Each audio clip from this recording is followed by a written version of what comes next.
Welcome to the Oracle Class 315. Today is February the 23rd, 2026, and I'm glad to be here with you. We've got more coming in. We have a special guest with us today. Most of you will know who he is. Alan has talked to us before. Alan Lowe, who's Executive Director of the American Museum of Science and Energy, and I'll still, Alan, not get this correct. I think it's the K-25 History Campus. Did I say that right? Well, we're now saying the Atomic History Campus at K25. Okay, the Atomic History Campus at K-25. I'll work on getting that correct. And we're glad to have all of you with us today. Alan is going to give us an update. Lots of things are happening associated with the foundation, the Discovery Foundation. That's a new name for what used to be known as the American Museum of Science and Energy Foundation. And Alan, I'll say just a word about that.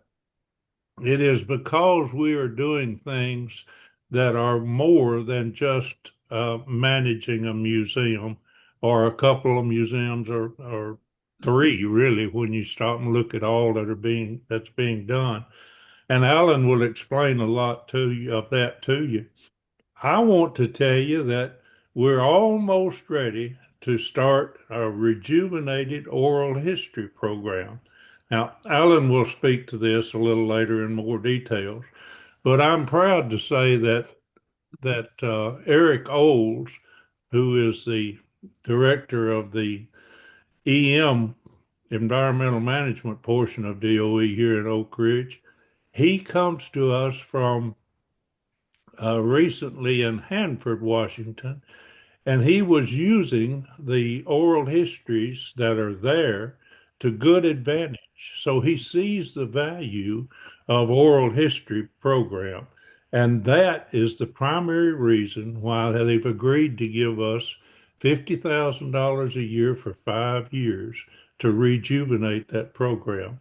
And it's going to be managed through Allen and the Discovery Foundation. So that's just an example of how we're expanding the capabilities of this nonprofit organization that's been formed to manage the museums, but we're adding some additional opportunities, and the oral history one is one that I want all of you to know about because if you haven't gotten your oral history into the archive at Oak Ridge Library, then we need to get it done. So be watching for that. As soon as we get the official go ahead, we'll be publicizing it and we'll be asking for people to sign up and participate in the oral history program. So, Alan, I hope I didn't take away too much of your thunder. You've got a presentation for us today, and if you need to say anything more in the way of introduction, please feel free. I'm just glad I've got my computer working. That's every day I say the same thing, Ray. I'm glad at least my computer is working, and sometimes it's not. So that thank you. Appreciate the opportunity as always to speak with Oracle, and thank you, Ray. Um, I will say just quickly on oral history, just while we're on the topic, working with Keith McDaniel and saying this is how we're going to move forward with this. Once we do get the final green light from them and the funding, we think any day now that will come our way. The big four categories are Manhattan Project, the Cold War work here in Oak Ridge, the nuclear renaissance, and the cleanup effort, the environmental management efforts. So those are the kind of big four umbrella topics of where we're looking to set up these interviews. We're excited about it, really thrilled, and Ray's been right at the center of making sure this happens. So Ray, thank you. I've been a big proponent of oral history all my career. We did them at the Bush Library, we did them at the Baker Center. These are all very important things to capture and to have there for future generations. So we're very, very excited about that. That being said, Ray, I have a slideshow I want to share. So I always have trouble figuring out how to do I this, know. but here's my screen. I I'm going to share understand that that. screen. Did that come While through? Yeah, it does. And while Alan is bringing that up, let me remind you, as I always do with these presenters, Although it looks formal, he's using slides. Please, please interrupt him with questions as we go along. Just speak, or I'll be trying to watch the chat as well. So speak or unmute yourself and ask your question, or put it in the chat and I'll ask it. But please don't hesitate to engage with Alan. All right? Please. Yes. Thank you, Ray. Thank you. All right. So, uh, see if this works. There we go. There you go. So, really appreciate the opportunity again. I want to tell you a few things that we've been doing, some accomplishments of AMSI, not to brag, though I always say I'm not above bragging, but really to show that we very intentionally, I think, purposely over the last few years built this structure up, this nonprofit structure, and we've now started seeing these great accomplishments from it that help us build what we're going to talk about in the future as well. So, um, we're starting to see the fruits of our efforts, I guess I would say, in terms of how we have now established this nonprofit, which only started in 2021, really as the managing nonprofit of our museums.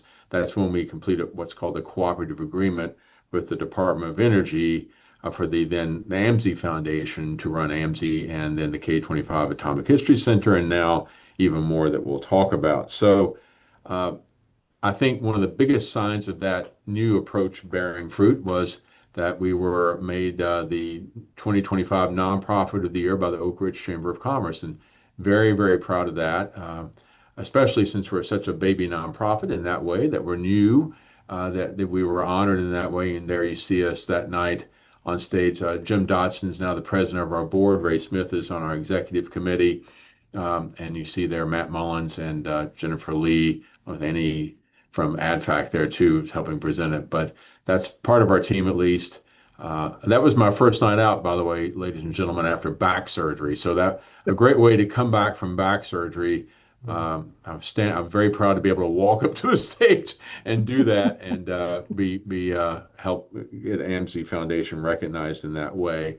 So again, I think we've set this foundation of doing things the right way, of getting great people on the board, getting a great staff in place, getting the right programs in place, getting all this structure of how you set up a nonprofit.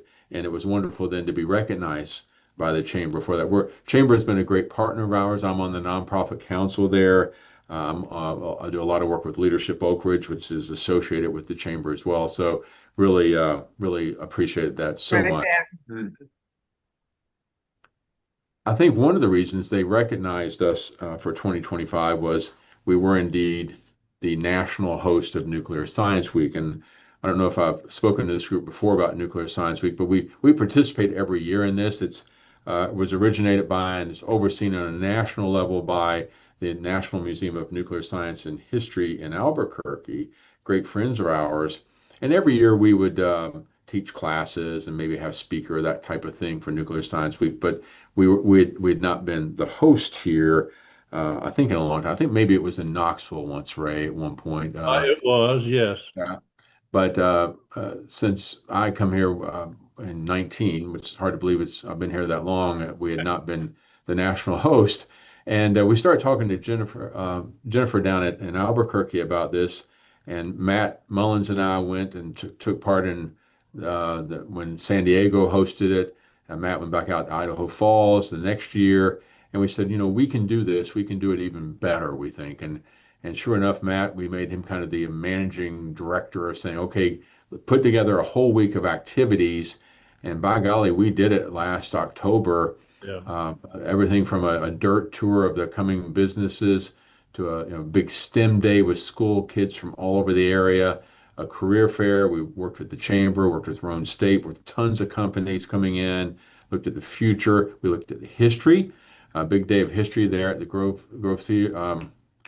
Not Oak Ridge Playhouse. Sorry, I'm getting my theaters mixed up. But it was an amazing week of just one thing after the other. That frankly, the Albuquerque folks said it's going to be hard for anyone else to kind of do anything like what we did because I think we set a new standard for being the national host of Nuclear Science Week. And again, this was a big part of what we do is this STEM education, obviously, a very core part of what we do, STEM and STEAM education. Workforce development is becoming more and more a part of what we do here, thinking about in nuclear and other fields of how we help prepare kids, think about STEM careers, but also serving the community, working with schools here, big part of what we do, and then having this national presence as well. How do we then project out and have even more effect across the nation? This Alan, next, yeah, yes. Mhm. let me interrupt just a second. There are a series of articles now being published in the Oak Ridge and the Morgan County Today newspaper about that dirt tour that took Yeah. place during the Nuclear Science Week. Carolyn Krauss she participated in that dirt tour and she has written it up. And I believe the third uh, article was out this week, and there are two more. There'll be five total. So if you want to read about that dirt tour, you can check it out in the Oak Ridge or the Morgan County Today newspaper. Okay? Thank you, Ray. Yeah, Carolyn is a dynamo. She's always on top of these things. And she's written some great articles on it. And yeah, the dirt tour, I think we could do that every week and it'd be full. You know, people Yeah. are really intrigued by it, and it was really a lot of fun. So and informative. So many partners in Nuclear Science Week as well. That again, we are so thankful to this community for helping make that work as well as it did. So now we're trying to figure out, we're not the national host this year, but we're still going to make it a big week and do a lot of activities during Nuclear Science Week. I say we're now the Oak Ridge Discovery Foundation, every week is Nuclear Science Week. So we always try to keep our eye on that in some way or the other. So that's, I think, one big reason we were named Nonprofit of the Year. Another one was last August, we opened the William J. Wilcox Jr. K-25 Interpretive Center right next to the K-25 Atomic History Center, an amazing, amazing facility provided by DOE and UCOR.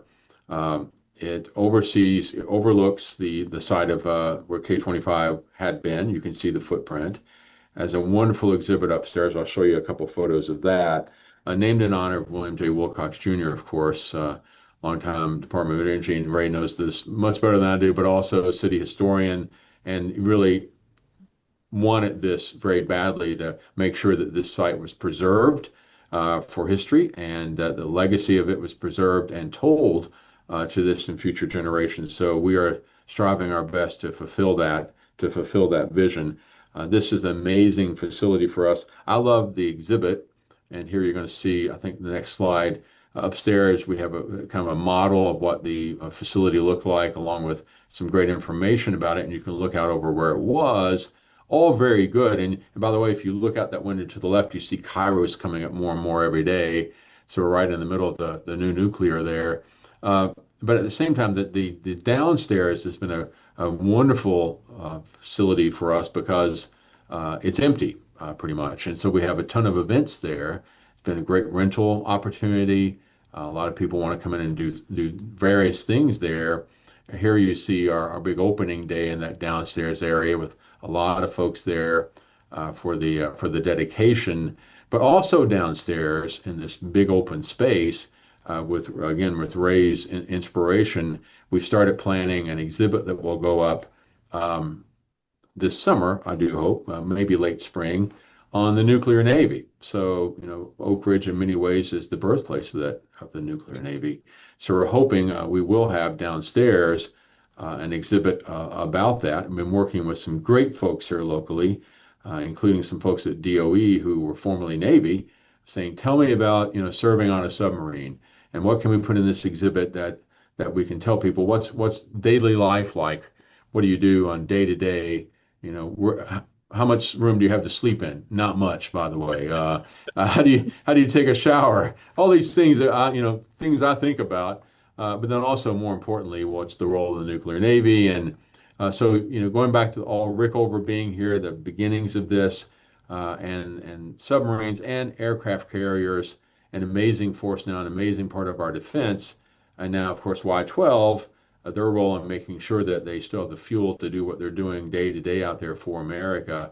That's all going to be talked about in this exhibit that we're busily planning now It would have been up sooner, but we have another exhibit going up before this that I'll talk to you in a moment. That's taken some of my curator's time, but we will have this up later this year. So the Wilcox building has proven to be so very important part of what we do, of how we interpret that site, how we tell that story, but also how we engage the public. So coming in to see the exhibits, obviously, but also then these events, these new exhibits going in. We'll have great space there. We're bringing in classes now. We didn't really have a space at the K-25 Atomic History Center as much as we love it to bring in full classes and sit them down and do activities with them. We have that now thanks to the Wilcox Interpretive Center right across the field from us. So it's been an amazing addition to what we do. Before you leave, well, you're going to get it. Go ahead. Yeah, yeah, there you go. Good. Also, as part of that nuclear Navy exhibit, we'll have a small case talking about something else big we're going to do.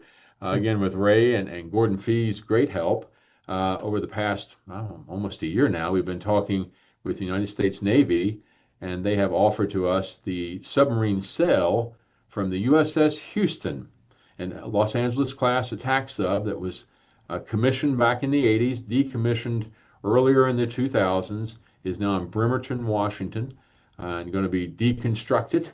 And they're going to send us what's called the sail. Now, I'm new to this. I had relatives in the Navy, but I was not, so I had to learn what a sail was versus a conning tower. I thought conning towers used to be where you actually had like a space up there where you could do activities. You know, you look like what this cell looks like, but it was larger, I guess, in a way, a rounder, so you could actually have. Well, I'm trying to think what the AI helped me with this, Ray. It says Yeah.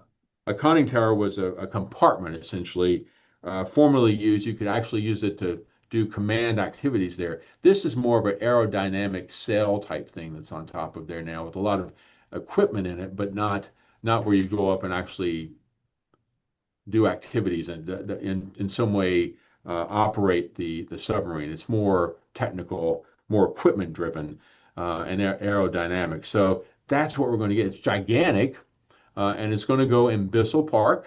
We're very excited about that. The city's been a very good partner. Right now, we're working with the city to do the conceptual design of how that's going to look, and then we have to give that to the Navy. They then say thumbs up. We love your conceptual design, and then we can transport it here from Washington State. That will be a bit of a fundraising effort, frankly, for us, but we're going to do it because we think it's another great way to help tell the story of Oak Ridge, its ongoing story, frankly, of its role in the nuclear Navy. It will be, and Ray can help me with this, it will be near the Oak Ridge Public Library and where the city building is now, kind of down from the city building, between It'll, there and Oak Ridge Turnpike. just south of the Secret City commemorative walk. Thank you. Yes. So Randy Heeman and the city council have been very helpful. They approved a site for it, and now we're just at the stage of where the Navy says, yeah, you're going to get it, but now you have to show us when you get it, this is how you're going to show it off, right? So that's what the conceptual design is going to help us start to do. And then we have to figure out, well, we have to do the grading of the land, all that very important stuff to make sure we can show this and present this to the public in a great way. Long term, we'd love to have some statues around it, some great interpretation. I know Gordon Fee's been very engaged in that along with Ray. My curator's thinking about that too. So it's going to be a great addition to Oak Ridge and an important way we help tell this story. So more to be said on that in the coming year. All right. And there, as I said, there will be a small case also at the Wilcox Interpretive Center talking about USS Houston. By the way, it was one of the submarines used in the movie The Hunt for Red October. So when you see the submarine come up during that scene where they forced off the submarine, if you've seen that, and the submarine comes up out of the ocean really quickly, that was the USS Houston. And Barbara Bush, I didn't realize, I used to be director of the George W. Bush Library, but his mother, Barbara, former First Lady, she helped when this was commissioned. She was part of that, I guess, ceremony. I didn't realize that, Ray, until this morning. So that's exciting. Yeah. They did live in Houston, so that makes some sense. Right. Let me add I don't know if you're going to mention it or not, but these statues here give me an opportunity to talk Please, about the giants of Oak Ridge. please. No, I wasn't. Please All do. right, then let's add that at this point. The Wildcat Manufacturing at the Oak Ridge High School is developing the capability to 3D print life-size statues that can go outside. The two that will be near the sale is the Admiral Rickover and Major General, I'm sorry, Alvin Weinberg. And let me see, and also the let's see, that's Russ.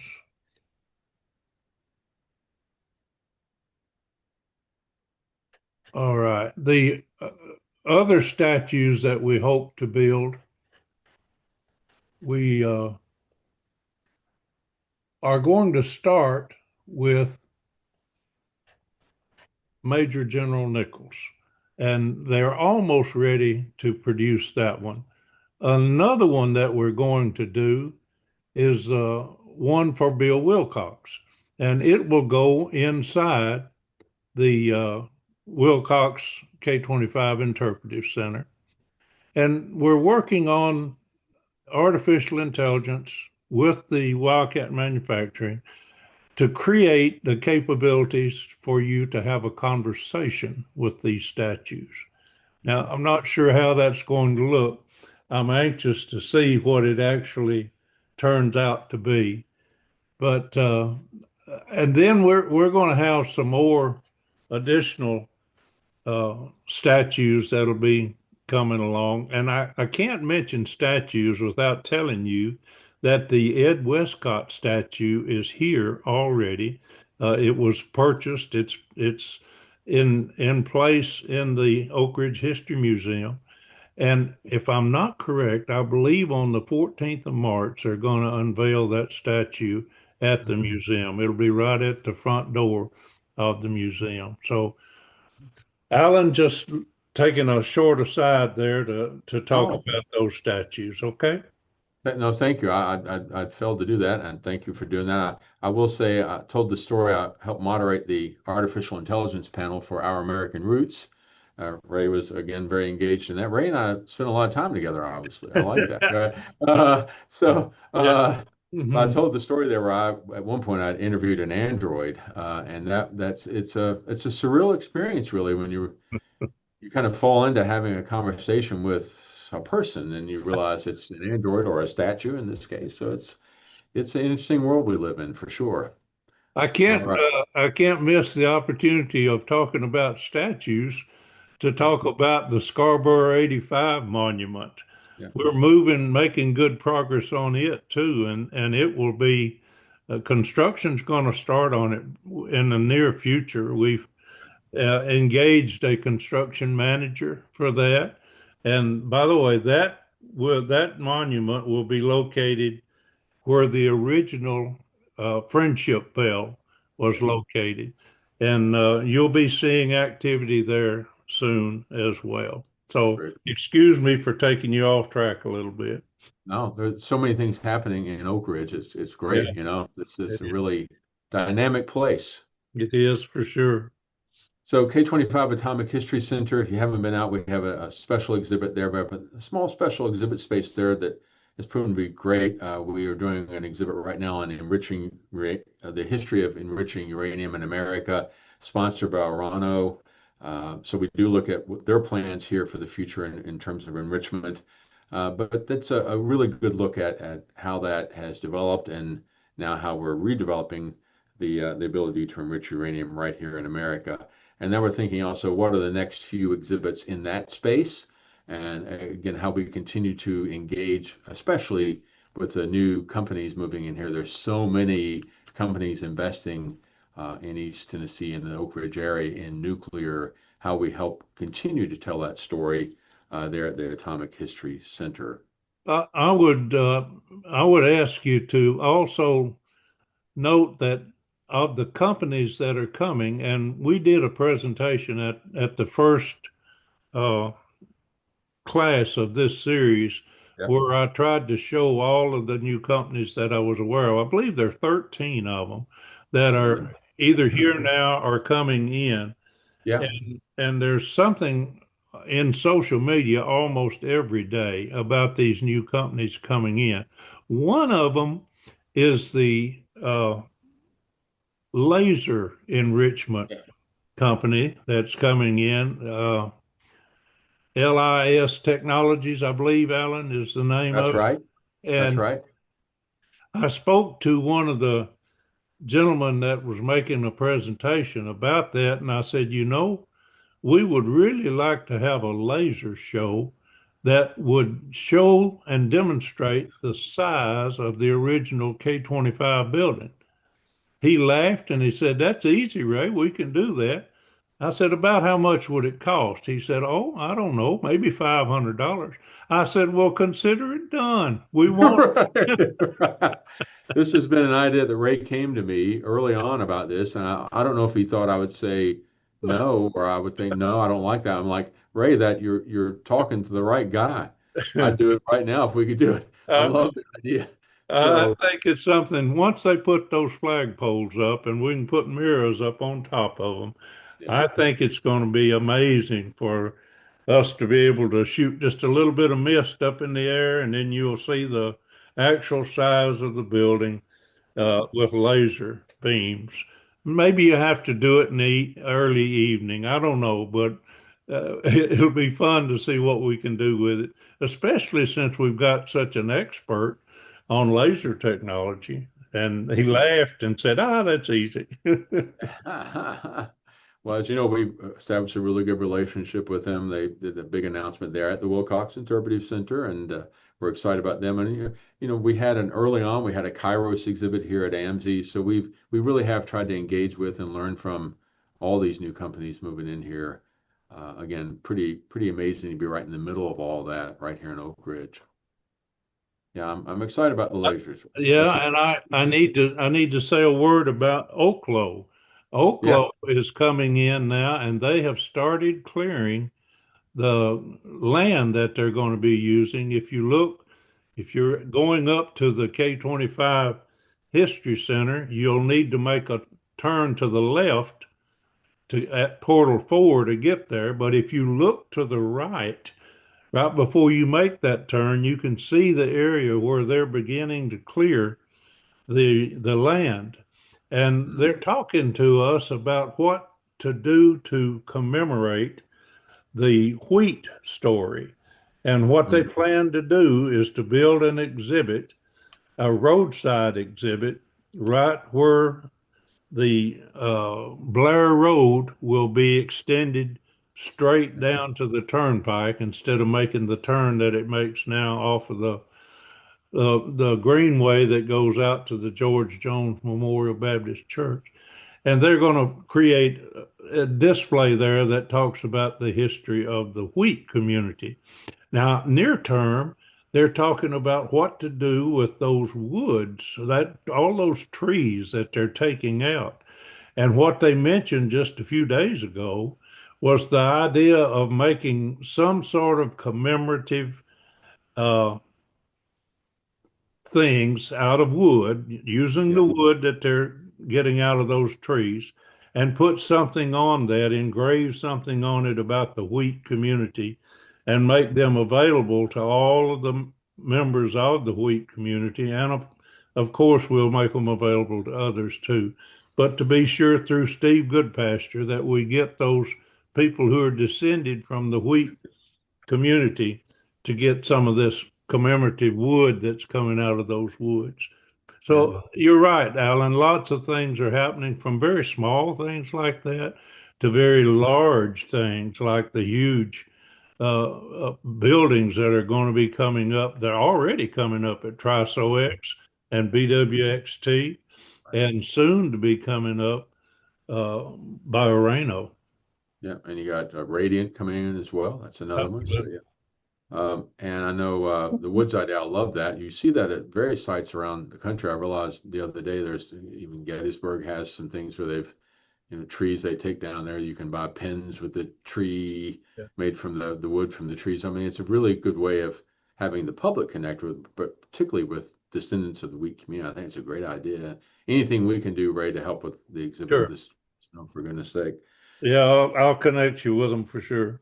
Okay, very good. All right, so let's see. Next, oh yeah, K-25 reunion, third year in a row now. This reunion is going to happen on April 25th. It's always a huge day for us out there. Lots of booths from our different sponsors about what they do, lots of food and drink. This year, open up to the public. So make sure you put this on your calendar for April 25th. It's just a lot of fun, a lot of activities there. Obviously, you can go into both museums, but every sponsor has a table essentially telling you what they're up to. So you get to learn a lot about those companies, but also a lot of good food, usually ice cream, if I remember correctly. We'll have some presentations, that type of thing. Mhm. But it's a great day, a lot of fun there at the site. So April 25th, and again, go to amfc.org for all this, and I'll tell you that at the end. That's all the information about all these events you can find on our website and on Facebook if you're a Facebook user as well. All right, so this is big. I just came up from a meeting on this. Portal 4, where folks used to enter into the site when they worked there. This specific portal was consolidated into this in early 50s. And then a lot of people tell me, I remember sitting in that portal when I started work there or going through that portal every day to go to work at the K-25 campus. When I got here, it was not in the best of shape. Hadn't been used for a little while. And we sat down with the Community Reuse Organization of East Tennessee, or CROET, and said, we would love to have this as a welcome center, as a way to help us continue to advance the interpretation of this site and to serve the legacy of this site. And Lawrence Young, who's head of CROET, the whole organization there very generously said they would renovate it on their dime and give us this and the surrounding properties. So this renovation's almost ready to turn over to us in March. We have a turning over ceremony where they're going to give us this and a bunch of the land next to it to the Oak Ridge Discovery Foundation. Within this building, you see within Portal 4, we'll have a small exhibit talking about the site in the past, talking about what's on the site now, talking a little bit about what CROET accomplished at the Heritage Center and the Horizon Center and elsewhere, but also a little bit about railroads. And we'll talk more about that in a moment. Also in this building, we'll have a small museum shop. We'll have an area where you can buy coffee and snacks and sit down and take it easy for a minute. And then eventually, right out on the other side of where this photo is showing, we'll have space for food trucks and eventually bike rentals as well. So it's a big site. And if you want to walk around, it's going to take you a while. So once we get to the place where we feel that you can bike around, we'll start renting bikes here as well. So it's, again, a great addition. When people come into this big site, they can start here, or if you're working here, you can come down, have a cup of coffee, take it easy here for a while, go to a food truck. It's again going to be a tremendous addition. That amazing generosity of CROET investing a lot of money to renovate this site for us. On the north side of the building, so where I'm if you go straight ahead of where you're looking on this photo, you go across in Richmond Street, there's another lot that's coming to us, coming to the foundation, where we will work with the Southern Appalachian Railroad Museum, or SARM, to work on a railroad display together, because rail trains very important during the Manhattan Project, during the Cold War on this site. SARM has wanted for a while to help to utilize their amazing engines and rail cars they have on the site in some way to show them off to the public. They take them other places now to show them off, but now we'll have a specific area where we will show engines and rail cars as part of a display. Now, the foundation will have an engine and a car. The car we're getting, and it will be renovated again thanks to CROET. It will be restored. This was the car that transported, and Ray knows this story, the mini sub that was created at the K-25 site, right, Ray? That's you. You wrote the big article on this, so you know so much Yeah, more than I do. Yes, it is available for us, and I'm glad that we're going to get it there. It Yeah. did transport the Steelhead, which was a small miniature submarine that was used out in Idaho for testing. I'm trying to find out if that submarine still exists, but Ah, well, we don't know. But we're asking the Navy about it.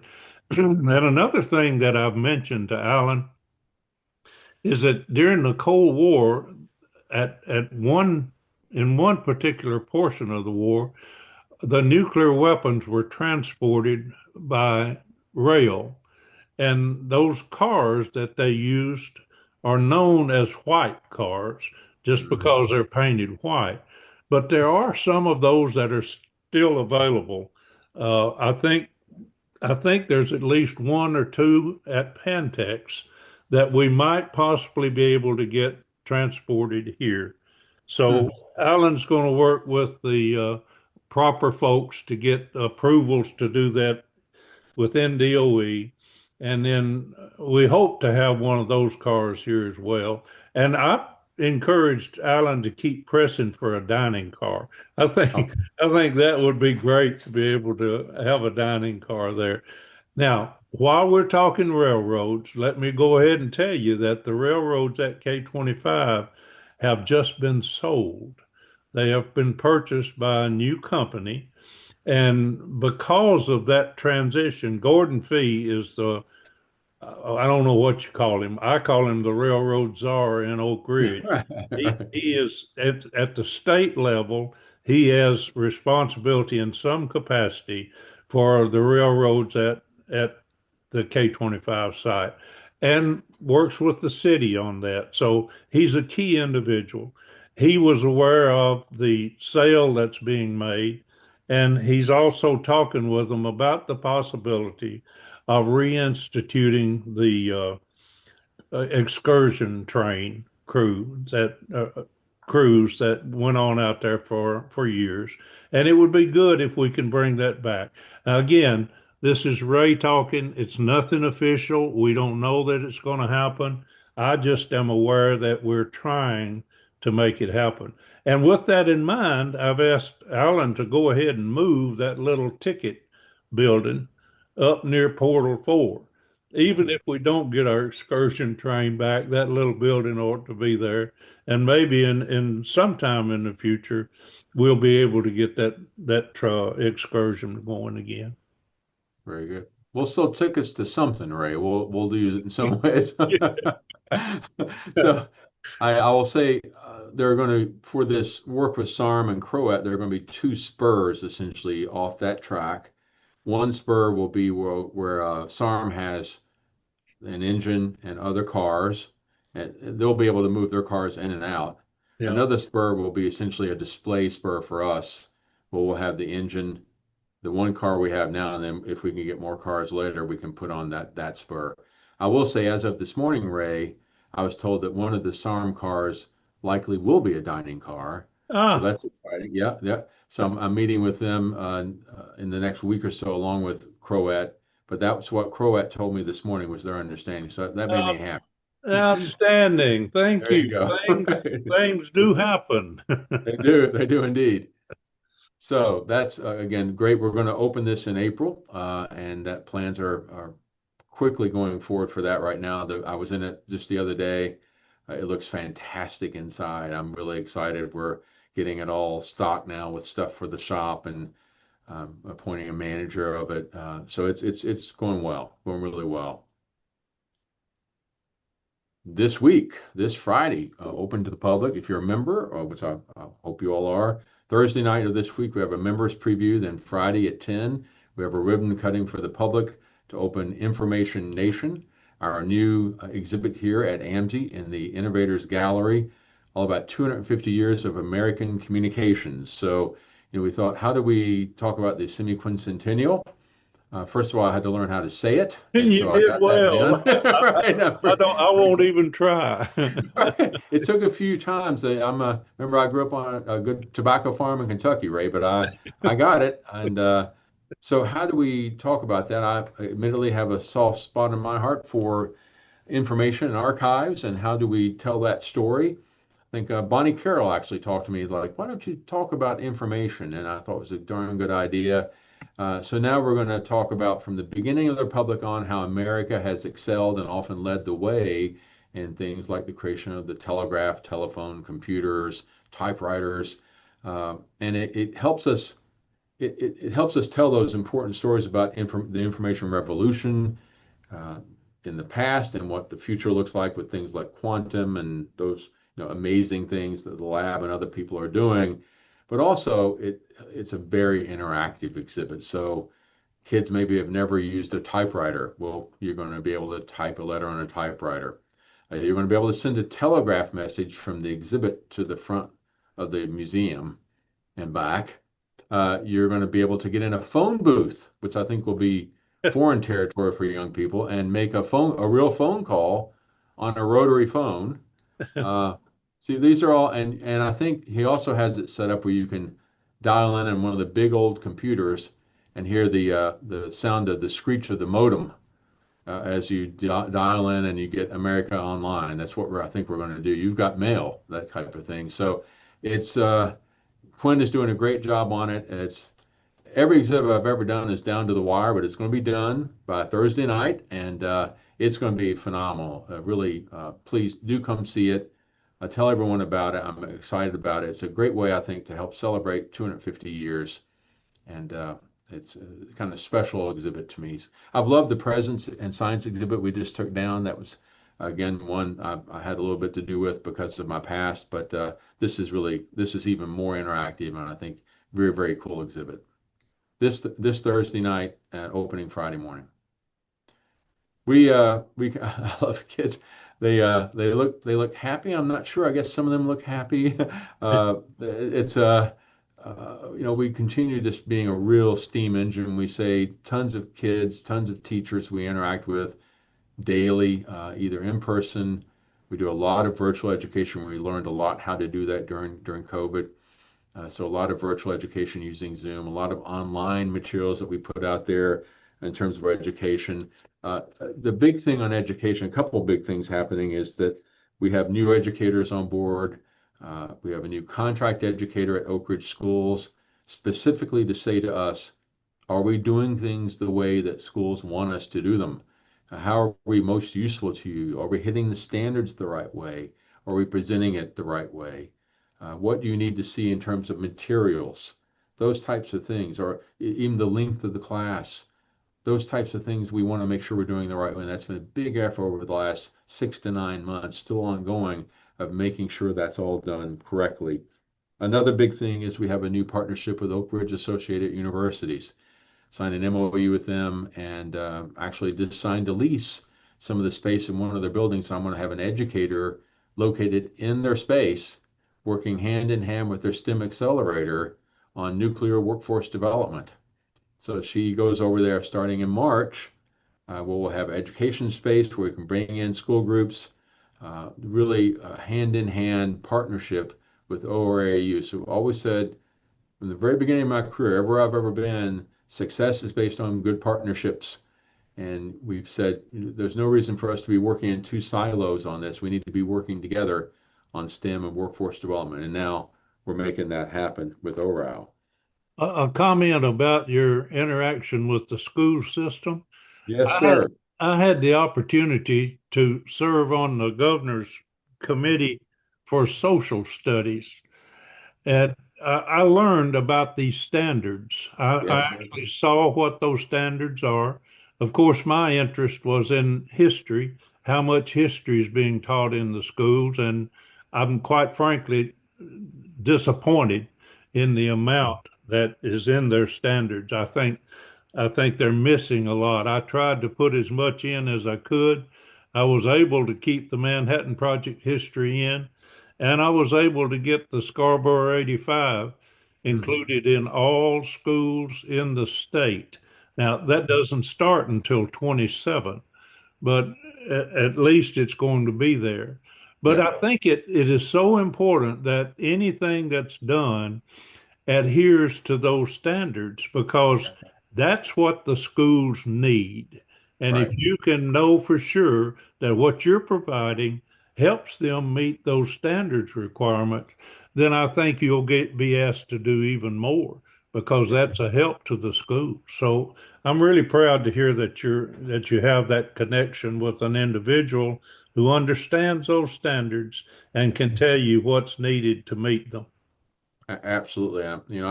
Again, Ray, I learned that in the history world too. When I was with presidential libraries, you can offer any great program, and sometimes you'll get teachers to utilize it. But if you don't address their standards, Yeah, they only have so much time to do stuff. So right. we need to make sure and you can do it in really wonderful, imaginative ways, but you're still addressing those standards. So, yeah, that's been a big, big effort here and an important effort to make sure we're doing that. And then lastly, in education, I'll just say, and I mentioned this to Ray, our new educator, Genevieve, is now doing something I wanted to do for a while, which is connecting our AmsiCast, our podcast content, trying to figure out how do we utilize some of that in classrooms. So we have so much great content. I've talked to so many cool people about so many different topics. How do we then connect those audio resources with lesson plans? That is now something we're going to make sure over the next year we do. Take just a few moments and talk a bit more about AmsiCast for this group here. So, how do they get to watch some of them and those kind of things? Sure. You read my mind, Dr. Smith. All There right. you go. So, a lot of online programming. AmsiCast is kind of my baby, the podcast. We now have, I think, nearly 200 episodes of AmsiCast.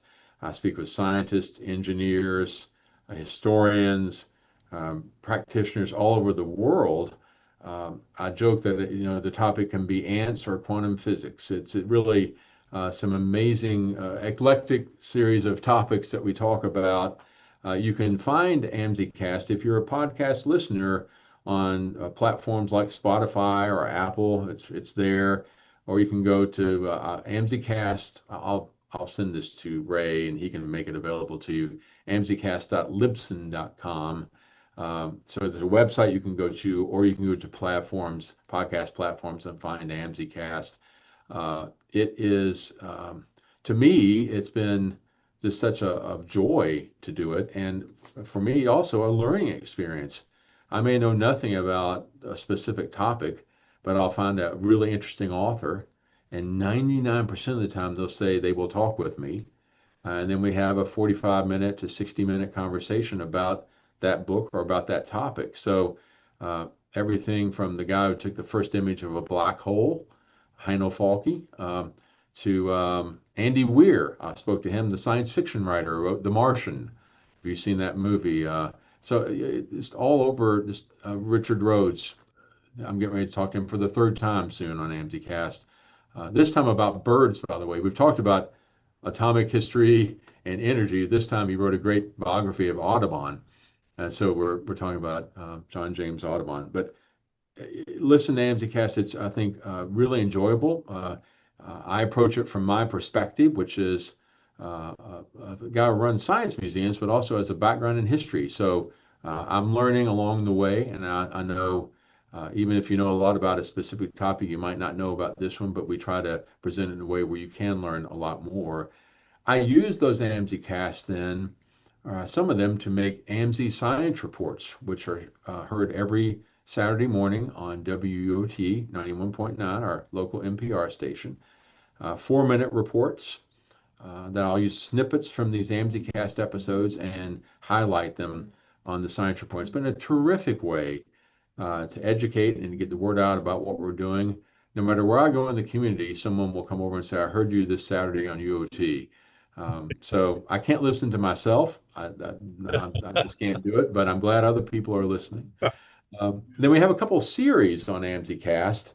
The STEM of History is one of those that Tennessee Humanities and the National Endowment for the Humanities supported a couple years ago, where I did a series of interviews about the connection of history and science, of how one can help the other. So how those two disciplines can all they're all in kind of the same arena of how they can work together in various ways. So interviewed people about archaeology, those types of things. It's a really cool series. I'm now trying to continue because we made the promise even post grant to continue that conversation in the STEM of history. You can find those on our website as well. If you go to amsc.org, all those interviews, and that will be a growing catalog. Then it's also a part of AMSCast, a sub-series, pun intended, is going to be about the nuclear navy. And I've started those as well. I think I have four of those interviews lined up for the coming months. Of, for example, Jeff de Beauclair, great partner of ours in the Department of Energy, was a commander on a nuclear sub. So I'm going to talk to Jeff about life on a sub. Yeah. We had a great interview with Mark Wortman, who did a really good biography of Admiral Rickover. So these are all going to be part of that AMSCast series on the nuclear navy. All right, so AMSCast, please do take a listen. Really proud of what we've been able to produce there. And it's, again, it's kind of a new way of how AMSI is serving this community, but also projecting out. Podcasts reach everywhere. And I'm amazed always when you look at the stats of where people are listening. You got people listening in Germany, Japan. I do a presidential podcast, Ray. The third biggest audience was in New South Wales. I don't know why. Okay, that's great. I'm glad that you get the word out and Yeah. people learn about us. They learn about Oak Ridge. Mm. Also in education, every year we do a summer camp. There's some kids from Summer Camp 2025. We're changing it up a bit for this summer. We're working, first of all, with the Scouts this summer. We're going to do a camp with the Scouts, it appears, and that's cool. We love our work with Scouts.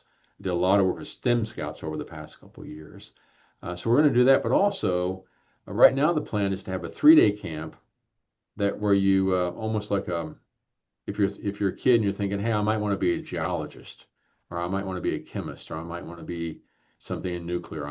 Those different things. We'll have different people come in and talk about, hey, this is a geologist.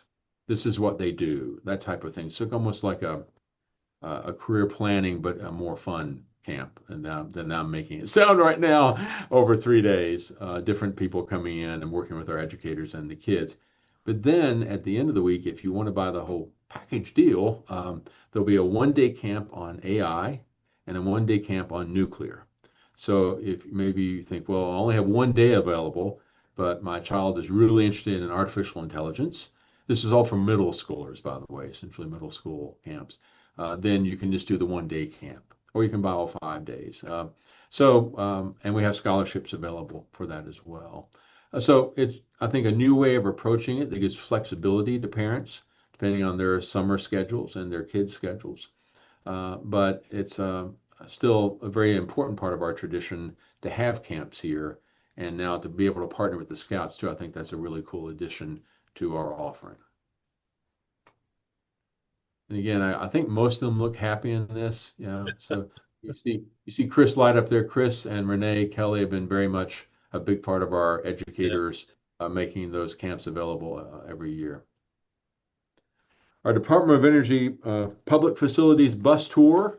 Uh, I hope many of you have taken that. If you haven't, please do. It's very popular every year. We typically sell out. We do it 3 days a week, Mondays, Thursdays, and Fridays. You gather here around 8:30. The bus leaves at 9. You get back around 12:30. You get to go to, you start here at AMSI, you go to the K-25 site, and I think we'll still be focused mainly on the Atomic History Center this year, but we're looking at that. Then you'll go to Oak Ridge National Lab, then to the Y-12 Visitor Center, and then back here. The site this year at Oak Ridge National Lab, last year had been the Frontier computer, the big exascale computer. This year it cannot be that because of work going on around it. We used to go to the graphite reactor. Someday we will again go back to the graphite reactor, but that still is inaccessible this year thanks to the work going on around it. They're identifying a site for that Oak Ridge National Lab. I hope this afternoon, Ray, to have that site identified. I have a call with them, Good. and it might be something quantum related, which is exciting. It leads me to make quantum jokes, which not many people like or get, but I make a lot of quantum jokes about it. But like I this, have yet to find anybody who can explain quantum to me. well, I say with the stop, we'll both do the stop and not do the stop simultaneously. Yeah, That's there my you quantum go. joke. Uh, so uh, but I hope that's it as a good option for this year. And we do appreciate, DOE makes the sites available. They provide the bus and the driver. We provide all the logistics and the folks to lead the tours and the script and all that. So they're great partners with it. Again, it's a very popular thing. It fills up. You can get about 35 people on the bus, and it fills up pretty much every time. You go online, amse.org. If you want to, if you've done it before and want to do it again, or you haven't done it at all, that's where you sign up. And you have to be a U.S. citizen to do it. But it's quite the experience. We've actually this year, for the first time, in addition to our amazing volunteers, we've hired a tour guide, Ray. So we're going to have an actual person that we actually have on board to make sure Yeah. uh, we have consistent service there for the tourists. They will start on Monday, March 30th this year. So I got to get that stop finalized of where it's going to stop, but I know they're going to start on March 30th. All right. All right, so let's see here. I know I'm taking a lot of time. Just some upcoming events. I mentioned the opening of the Information Nation this week. I wanted to note one, I love the Our American Roots program. They have me moderating two of them this year. I did the AI panel that just completed at Pollard. On March 3rd, here at AMSI, we'll have an Our American Roots panel on First Ladies of the United States and how they've had impacts on our society over time. I have two great friends of mine coming down from Washington, D.C., Nancy Smith and Diana Carlin. They're part of something called the First Ladies Association for Research and Education, and they will be on that panel, as well as Anita McBride will be joining us by Zoom. Anita, I met, she was the chief of staff for Laura Bush when I was hired at the Bush Library, and had also worked, I believe, with President Reagan. So she's terrific, but we'll be Zooming in for that evening. So that starts here at AMSI at 5 with a reception on the 3rd of March, and then the program itself will start at 6 and go to 7:30. Then you see we have this wonderful series of family game nights. Whoa, Next one's wait a second before you move on. please. Let me talk about the Our American Roots events. Please. The Yes. first one that was a panel on artificial intelligence is available. We made that a streaming event, and we're going to do the same thing for the First Ladies. We appreciate Alan agreeing to do this as as these panels, moderating these panels. But we have recorded the artificial intelligence. It's an excellent discussion about artificial intelligence, looking at what we did with railroads and radio and the changes that took place in our culture because of that, and how are we going to manage artificial intelligence and the changes associated with it. And Yeah. those that is available online. And it also, we have written, or again, Carolyn Krauss has written three articles about that discussion that took place, and they will be published in the coming weeks after we've done the nuclear dirt tours. We'll put this one up, or these up, the three of them, that will talk about that panel discussion on artificial intelligence. But I encourage you, if you just go, actually, if you go to YouTube and put in artificial intelligence panel, I believe it'll come up for you. It's on my site there, so you can look for me if nothing else and get to it that way. So just wanted to plug that a little bit for you, Alan. No, I appreciate it, Ray. And I realized I didn't mean to be rushing through. I wasn't sure how much time I had left. I don't Oh, want to. you're good. You've got 10 minutes. Okay, okay, good, good. I will note also, Ray, that the Our American Roots organizers have agreed that both the AI and the First Ladies events can be put out as AMSI Cast as Yeah, well, so they can live forever on the podcast world. right. So we will have those available in that venue as well.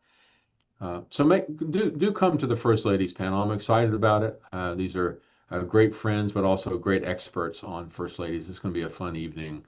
So the family game night, we've done these now for a couple of years. It's kind of to trick kids into learning STEM. So fun games that you get to play, but you're also learning math or engineering, that type of thing along the way. I talked to you about the Portal 4 opening. On April 15th, the Tree and Wildflower Identification Program, we have a great partnership with UT Arboretum. And now for, I'm trying to think, 3 or 4 months, we've done bird walks with them. And those still go on. And those are filled every time. As a matter of fact, now we're going to have probably two bird walkers going around because we have to split the groups up. We have so many people signing up, but we're going to expand that on April 15th with a tree and wildflower identification program that will begin then.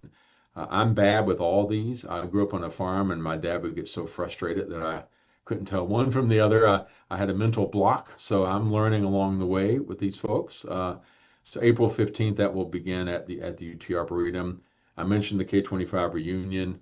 On April 30th, we postponed a bit thanks to the government shutdown last year, but now we're finally going to get to celebrate the 10th anniversary of the Manhattan Project National Historical Park. And on April 30th, then we will have free admission all day at all of our museums. And that evening at Cinemark, right across the parking lot from us, we will have a screening of the movie Oppenheimer. Right before that, we'll have I know, I'm not sure if we're going to be able to do the panel now, Ray. It's all, we're going back and forth on how we're going to do that. I want to talk to you about that, but we will have for sure.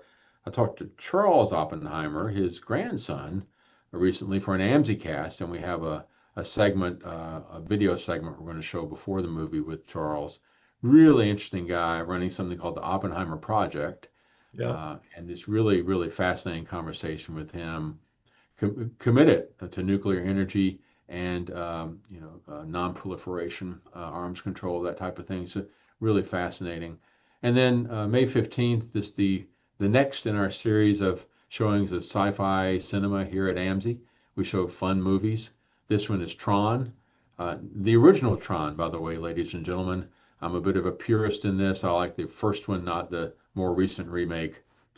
So that's the original Tron on May 15th. That we get up in those, our usually one of our educators or Courtney, our public programs person, will get up and say, this is the history of this movie, a little bit of that, and why it's important in the sci-fi world.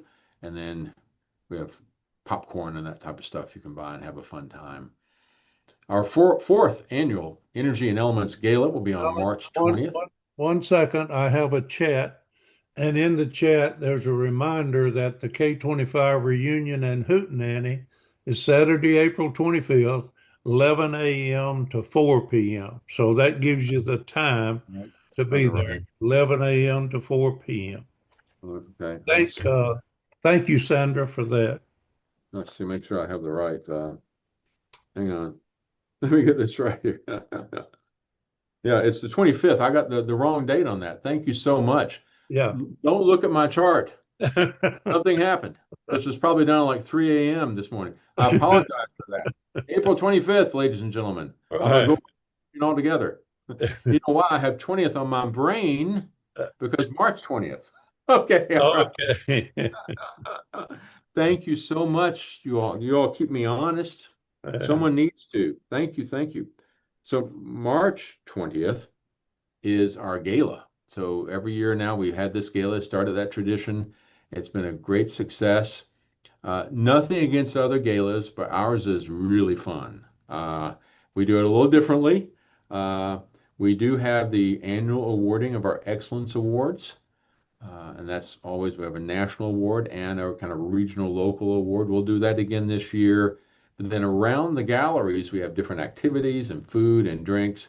Just a lot of fun activities that night. So go to amse.org. We'll soon have information up there about purchasing tickets and that type of thing. So I guarantee you'll have a blast if you come to this. So please do. It's for us, frankly, as a nonprofit, a very important way of not just fundraising, but also kind of friend raising of getting, new people engaged with the museum through this activity. So please do consider that. There's all the good information. We'll have the right dates on things on this as well, emsc.org and Facebook. I was a late comer to Facebook, I'll be honest with you, but we do so much on Facebook. a lot of activities on there, a lot of I do posts on there about the periodic table, those types of things. So do check out our Facebook page. Matt Mullins does a really good job of putting up information there. Ray mentioned earlier at the gala, you're getting kind of a sneak peek. We're going to come out with essentially a rebranding effort. We will then be called the Oak Ridge Discovery Foundation for the reasons that Ray enunciated, that we are not only running a lot of different museums now, but we're doing a lot of different types of programs. So the thought was working with some real experts in this field. How do you say that? How do you express that in what you call yourself and how you present yourself to the public? It's going to be with Oak Ridge Discovery Foundation as an umbrella organization, and then under that, the museums and the programs that we run. Not to be pompous, but kind of like the Smithsonian on a different scale at this point, but of how they have the Smithsonian brand, but then they have the different museums and activities under that. That's how the Oak Ridge Discovery Foundation will be. And by the way, we are a very proud Smithsonian affiliate and working very closely with them on a whole bunch of stuff. So we love them and we want to learn from them. Here you're among the first to see, as part of this effort, not only do we have the Oak Ridge Discovery Foundation, but we have some new logos and new ways of representing the museum. So there you see the new AMSI logo. And below that, the Atomic History. See, this is even wrong, Ray. They got this wrong. It's the Atomic History Campus at K25. You're seeing an early version of it. And that's the kind of the fun part of this, but the important part of this of going back and forth. Yeah. These really good people from a company called the Thought Bureau, and they sat down and we just bounced these ideas back and forth. So you're seeing the one right before the final one here, but it's going to be called the Atomic History Campus at K25 because it's suffice to say Atomic History Center there for a while, but now we have the Wilcox, we'll have the portal, we'll have all the property around it where we can do other activities. We're even getting a couple of what they call tent buildings there that we're going to utilize for different programming down the road. So it really did become a campus rather than just the center itself. But definitely go to amsc.org. Also, K25historycenter.org has a lot of good information. And of course, our Facebook page. And sign up. You can go on amsc.org and sign up for a monthly electronic newsletter. I know you get a lot of newsletters, a lot of stuff in your inbox. I do. But people really love this newsletter. They really do. We pack a ton of information in it, but in a fun way. Comes out every month, right around the first of the month. Depending on how much I throw on Matt's desk, usually on the first or a couple days thereafter, you'll get your monthly newsletter. And it's a great way of staying in touch with what we're doing at all of our sites. All right, And Alan, if then you'll, this oh, go ahead. last thing, Ray, Yeah. index, we put together, it's being updated still, but if you're interested, say, in biology and you wonder what does AMSI or what does Oak Ridge Discovery Foundation do on biology or chemistry, you can go to that index on our website and find that out. And there you go. Thank you all so much. Appreciate your time. All right. Stop your share, if you will. Oh, yes, sir. Let's see if I can remember how to do that. Let's see.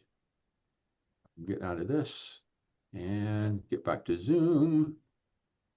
Okay, let's see here. There you go. And share. And let's see. How do I stop it, Ray? End share up top should be red. Should be right up top. Okay. Let's see. Select a window. All right. Let's see. Somewhere it says stop share. Ray knows now that since the beginning of COVID, I've not figured this out. I'm making you very small, so it doesn't matter. Okay. All right. All That's right, okay. what I want to do is to ask anyone that has any questions. I Please. have one from Dave Snyder. Thanks to Alan and Ray. Appreciate that, Dave. Any of you that have any questions for Alan, now's the time to ask them. Just unmute yourself and go for it. Go for it, please. My alarm's going off. If you don't ask a question pretty quick, I'm going to have to stop. Any questions? I hope it's your alarm for this, Ray, and not something else. Yeah, it is. It's Okay, all my right. alarm to stop this. All right. You've had a chance to ask questions and you didn't. I hope you enjoyed what Alan brought to you. I thought it was extremely important to give you the latest information that I could provide, and he has it. It's not just about the American Museum of Science and Energy, as you can tell. There are a lot of things going on that Alan has his hand in, or encouraging, or partnering with. Of the many things that are happening in Oak Ridge, you find that the Discovery Foundation is right in the middle, trying to help in every way that we can. Now, we will have another series of these stories from the Secret City that'll be coming up. I encourage you to send me an email or a text, get with me any way you can. Tell me what you'd like to see in the upcoming program for the next season, and I'll try to arrange that. I hope you enjoy what we're doing here. I do, as you can obviously tell. And we'll see you next time. This will be posted on YouTube, and we'll send a link out to everyone that signed up for the program. Thank you all very much.